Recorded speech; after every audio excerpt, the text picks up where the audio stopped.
Bonjour et bienvenue sur Green Cycles. Aujourd'hui, vidéo un peu spéciale, présentation de la nouvelle Peugeot 308 2021. Alors, les informations circulent sur Internet depuis hier, quasiment. Le constructeur a décidé de dévoiler sa nouvelle berline compacte. Donc, dans un premier temps, la nouvelle qui saute vraiment à l'œil, c'est vraiment ce logo Peugeot, dorénavant arboré à l'avant de la voiture et sur les côtés pour les versions GT de la 308.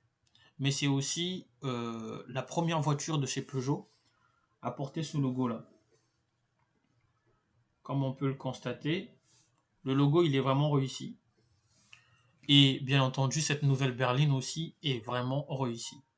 On a un capot beaucoup plus lent et un pare-brise reculé de 10 cm à comparer à l'ancien modèle, une longueur étirée de 10,5 cm, donc soit à peu près 4,36 m dans la moitié via l'empattement.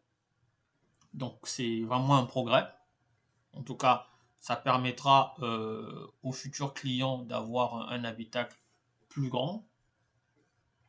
On a également le fait que la voiture paraît plus large, même si par rapport aux chiffres, en fait, elle n'est pas plus large, puisqu'elle fait toujours 1,81 en largeur. Donc en fait, là, ça n'a pas progressé. Mais en regardant effectivement les images, on a l'impression que la voiture est beaucoup plus large. À l'avant, donc, on peut constater les nouveaux crocs saillants dans la calandre. Donc le nouveau design de chez Peugeot, hein. Sur tous les nouveaux modèles maintenant, on a ça. Et franchement, ça lui va bien à cette 308. Il n'y a rien à dire, le design est vraiment réussi. Peugeot a fait du bon boulot. Au niveau de l'arrière, on peut constater également que sur le bouclier, effectivement, un travail a été fait, un travail énorme.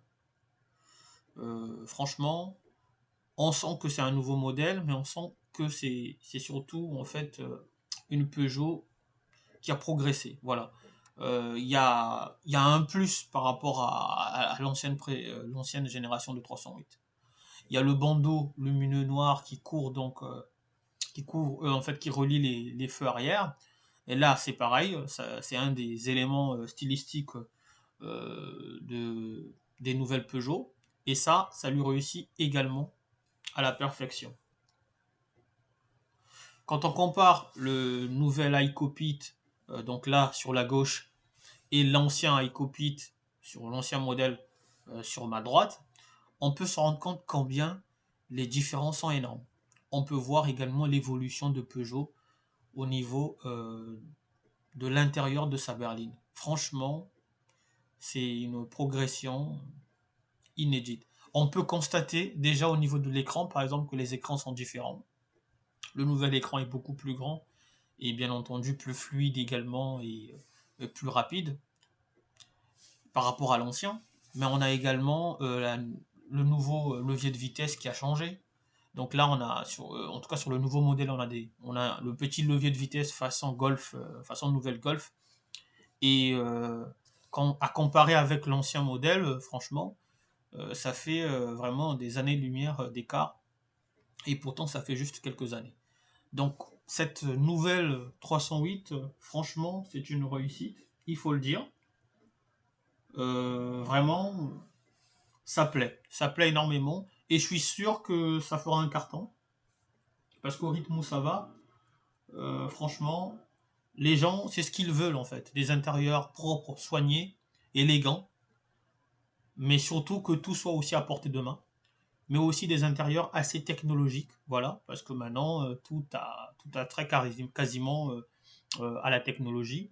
Donc l'idéal, c'est d'avoir un intérieur soigné, propre, élégant, intuitif, mais également technologique. Et là-dessus, franchement, Peugeot a vraiment fait fort. Au niveau de la motorisation, alors c'est vrai que on s'attendait en fait déjà à des versions hybrides et hybrides rechargeables, bah, c'est le cas, plus ou moins à l'image de la 508 et du 3008. Donc là, on a une gamme essence 1.2 PureTech 110 chevaux ou 130. On a une gamme diesel 1.5 Blue HDI 130 chevaux. Et enfin, hybride rechargeable, donc là également en deux versions. Un hybride rechargeable de 180 chevaux et un autre de 225 chevaux. Donc franchement, au niveau de la motorisation, là aussi c'est une amélioration parce qu'on a quand même, déjà on a les nouveaux moteurs, on a les hybrides, donc il y en a deux quand même au choix. Ça c'est vraiment intéressant, mais on n'a pas d'hybride simple. Alors, là, on nous met hybride rechargeable 180 et 225 chevaux. Donc certainement qu'il n'y a pas d'hybride simple. Voilà, donc ça c'est déjà un changement majeur d'avoir choisi de partir directement sur les hybrides rechargeables. Franchement, je crois que ça va plaire, parce qu'aujourd'hui il y a beaucoup de gens qui veulent passer à l'électrique mais qui ne sont pas prêts, en tout cas à 100 à l'électrique, mais sur du 100%. Les gens ne sont pas encore prêts et donc veulent forcément un passage intermédiaire, notamment avec de l'hybride rechargeable. Et ce genre de motorisation va plaire énormément. Et étant donné que la 308, c'est quand même la berline compacte la plus vendue en France, bah, à mon avis, avec ces nouvelles motorisations, elle le sera encore et encore. Parce que les gens ont besoin de cette transition vers le 100% électrique, donc en passant par des véhicules hybrides rechargeables. Et là, en l'occurrence, une berline familiale qui va très bien faire le job.